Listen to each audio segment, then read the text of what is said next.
മനസ്സിലായോ? ഞാനാണ് ബഷീർ.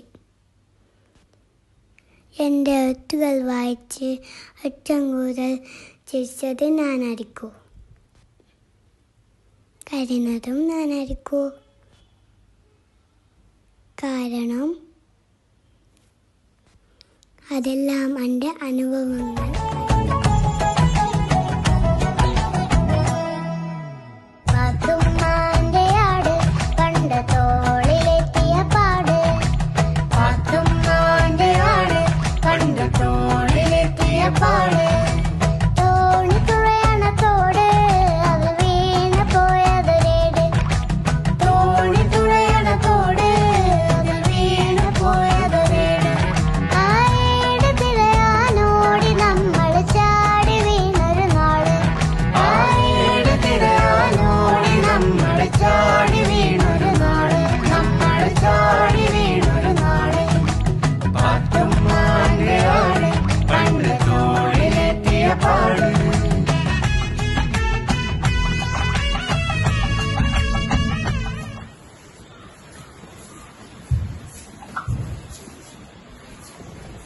ഉമ്മ പത്തിരി അങ്ങ് ചുട്ടൂട്.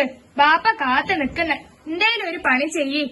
പെണ്ണായി പറഞ്ഞ തീ പിടിപ്പിക്കാനെങ്കിലും അറിയണം. ഞാൻ ആൺമക്കളുടെ പൊന്നാരമോള.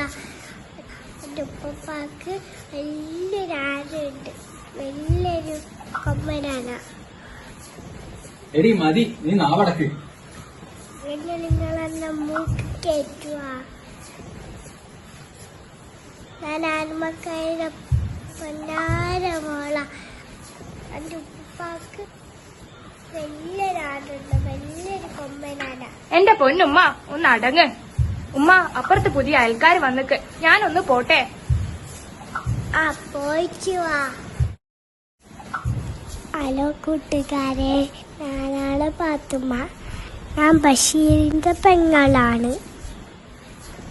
കിമ്മില് വലിയൊരാടുണ്ട്.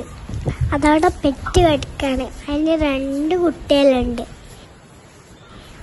ഒന്ന് ആണാടും ഒന്ന് പെണ്ണാടും.